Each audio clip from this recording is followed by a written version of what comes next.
एनजीकॉन academy students. और next जो topic है हमारा, एक छोटा टॉपिक है लेकिन काफ़ी इंपॉर्टेंट और मज़े का टॉपिक है।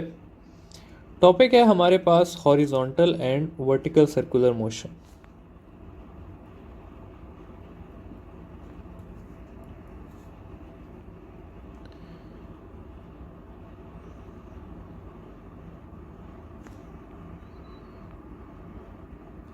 अच्छा, हॉरिजॉन्टल सर्कल क्या है जी? कि मैं कंसिडर करता हूँ कि मैंने एक स्ट्रिंग के साथ, ठीक है, एक बॉल को अटैच किया हुआ है और मैं इसे हॉरिजॉन्टली एक सर्कल में घुमा रहा हूँ ऐसे करके। ठीक है, ये घूम रहा है ऐसे करके आपके पास हॉरिजॉन्टली एक सर्कल में।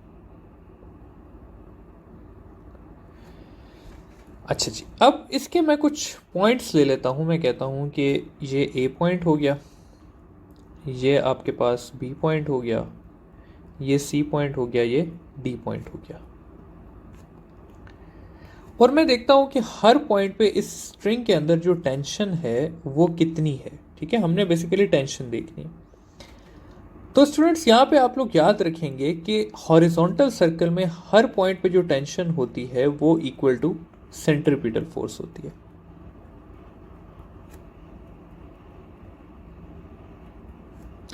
और हर पॉइंट पे जो टेंशन है वो सेम रहती है।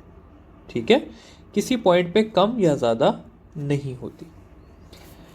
इसमें जो हमारे पास वेट है, वेट ऑफ अ बॉडी जो है उसकी कोई इंपॉर्टेंस नहीं है, क्योंकि वो हमेशा डाउनवर्ड हर पॉइंट पे एक्ट कर रहा है। इधर भी डाउनवर्ड एक्ट कर रहा है, इधर भी डाउनवर्ड एक्ट कर रहा है, इधर भी, और इस तरफ भी नीचे की तरफ ही एक्ट कर रहा है। उसका कोई रोल नहीं है इस हॉरिजॉन्टल सर्कुलर मोशन में। ठीक है, वर्टिकल में उसका रोल आता है, वो हम आगे पढ़ेंगे।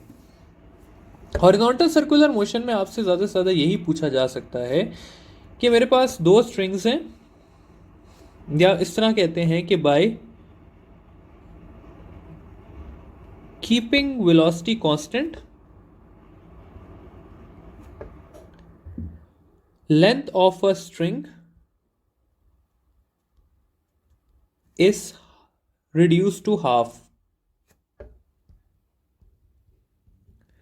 तो स्ट्रिंग जो है वो ब्रेक होने के चांसेस उसके इंक्रीज होंगे या डिक्रीज होंगे। ये आपके पास सवाल है कि एक लेंथ को मैंने हाफ कर दिया है तो स्ट्रिंग के चांसेस जो है वो हाफ होंगे या डबल होंगे।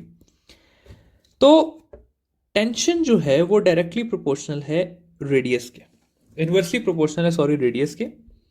तो अगर आपका रेडियस कम होगा तो आपकी टेंशन जो है वो क्या होगी? ज्यादा होगी। और अगर टेंशन ज्यादा होगी तो ब्रेक होने के चांसेस जो हैं वो भी क्या होंगे? ज्यादा होंगे। तो इसलिए स्मॉल स्ट्रिंग के ऊपर टेंशन ज्यादा एक्ट करती है और उसके ब्रेक होने के चांसेस भी क्या होते हैं? ज्यादा होते हैं। ठीक है, तो इसका ये आंसर है। इसके बाद नेक्स्ट हम जाते हैं जी, और जाके हम देखते हैं अपने पास वर्टिकल मोशन को। यानी कि अब जो है वो इस तरह से रोटेट हो रहा है। ठीक है, इसको एक साइड पे बना देते हैं। इस तरह से ये रोटेट हो रहा है।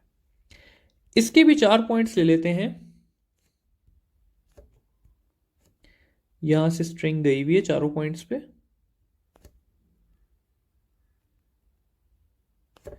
इस तरह करके।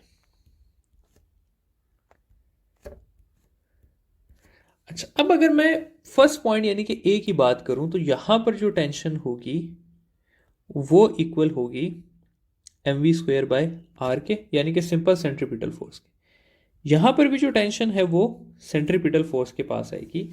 बॉटम पे स्टूडेंट्स हमारे पास टेंशन मैक्सिमम हो जाती है और इसकी वैल्यू होती है centripetal force plus weight of object. या मैं इसको ऐसे भी लिख सकता हूं कि mv² bye are plus mg। और इस पॉइंट पे जो है वो टेंशन हमारे पास मिनिमम हो जाती है और वो इक्वल हो जाती है सेंट्रीपिटल फोर्स माइनस वेट के, या इसको मैं ऐसे भी लिख सकता हूं कि mv² bye are minus mg के। ठीक है, तो ये कुछ बातें हैं जो आपको पता होनी चाहिए कि किस पॉइंट पे टेंशन मैक्सिमम होती है, किस पे मिनिमम होती है। फर्दर अगर वेलोसिटी की बात करें तो इस पॉइंट पे जो वेलोसिटी है वो इक्वल होती है 5 g r के, और वो वेलोसिटी होती है मैक्सिमम वेलोसिटी। इन दोनों पॉइंट्स की बात करें तो यहां पर वेलोसिटी होती है 3 g r, इधर भी और इधर भी। और टॉप पे बात करें तो यहां पर वेलोसिटी मिनिमम होती है और इक्वल होती है √g r के। ठीक है, तो ये हमने वेलोसिटीज की बात कर ली कि बॉटम पे क्या होगी। अगर मैं कहूं कि किस पॉइंट पे ब्रेकिंग के चांस मैक्सिमम है, तो इस जगह पे चांस सबसे ज्यादा है कि स्ट्रिंग ब्रेक होगी। और किस जगह पे चांसेस मिनिमम है, तो वो टॉप पे जो है वो ब्रेकिंग के चांसेस मिनिमम है, क्योंकि यहां पर टेंशन जो है वो क्या है, मिनिमम है। ठीक है, तो ये सारी बातें हो गई। अगर मैं कहूं कि वर्टिकल सर्कल में टेंशन किस पॉइंट पे मैक्सिमम होती है, तो बॉटम पॉइंट पे टेंशन मैक्सिमम होती है। किस पॉइंट पे मिनिमम होती है, टॉप पे होती है।